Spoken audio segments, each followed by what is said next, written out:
If he did not support Scientology or was hostile to it, he would be declared a suppressive person and Marla would be forbidden to have any contact. At the least he was being handled. As this video shows, Kent Snyder worked regularly and closely with CCHR, actively promoting legislation favorable to them. This bill is not successful, is not passed, then 2 or 3 or 4 years from now, what you're going to find is you're going to find stories of parents who said, why didn't we work harder?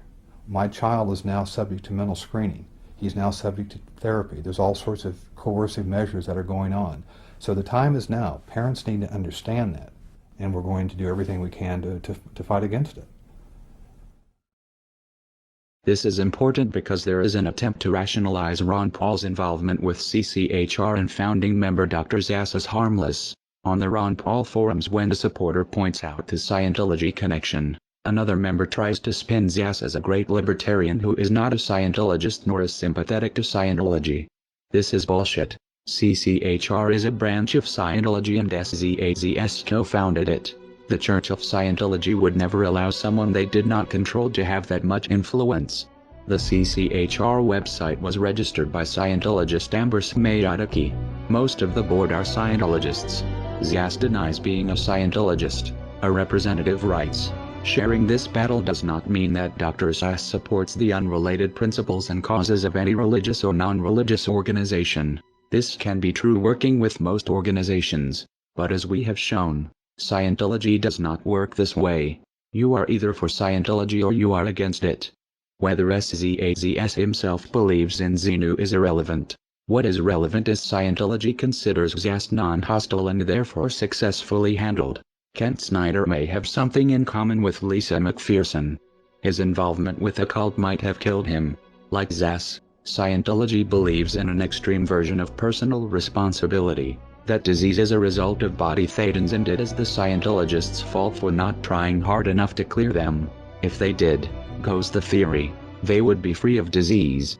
Zass doesn't push body thetans, but he does promote a dangerous distorted idea of mental illness that has the same potential effect, discouraging people from getting help because according to him any problems they have are imaginary. The CCHR was created in 1969, founded by the Church of Scientology and by famous renegade psychiatrist Dr. Thomas Zass. From day one, most or many of the senior leadership of the CCHR have been Scientologists. And for Zass, and of course this has been taken on big time by Scientology, therefore mental illness is not real illness. It is possible Kent Snyder's untreated illness and death was a result of adopting the Scientologist beliefs that his illness was his fault or not real. It would explain why he had no health insurance. Many Scientologists don't.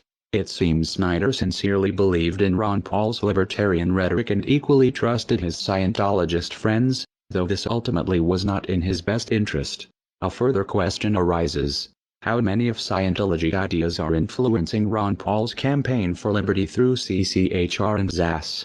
The Scientology connection to Ron Paul has been noted in a handful of disingenuous threads on the Ron Paul forum. They are disingenuous because they ask questions a Google search can answer in seconds, yet few people link to these results. The threads are phishing members to see how much Paul supporters know about the connection, and when someone appears knowledgeable, the information is spun. In one of these threads, Scientologists in Clearwater are praised for organizing one of Ron Paul's events in 2007.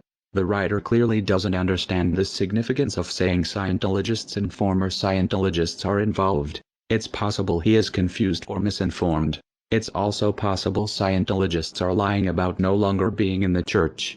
It would be a glaring anomaly that, everywhere else former Scientologists are considered SPs to be shunned by current members, except for those working on the Ron Paul campaign.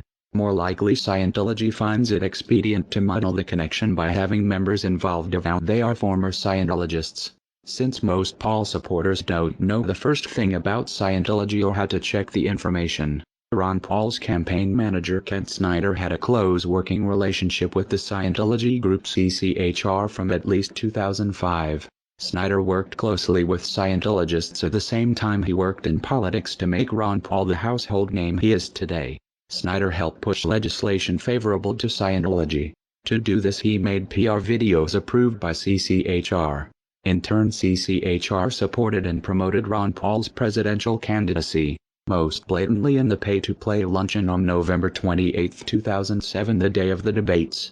Campaign donation records from Clearwater, Florida show some members, Ron Paul personally met and talked with these people who collectively donated at least $19,000 that afternoon to his campaign. Ron Paul knew they were CCHR. It is implausible, working as closely with CCHR as he had, Paul did not know he was for all purposes working with Scientology. Another fact not as well known. In 2002 Ron Paul won the Thomas S. Zass Award as a tireless defender of individual freedom. That puts Ron Paul's personal association with Scientology back almost a decade.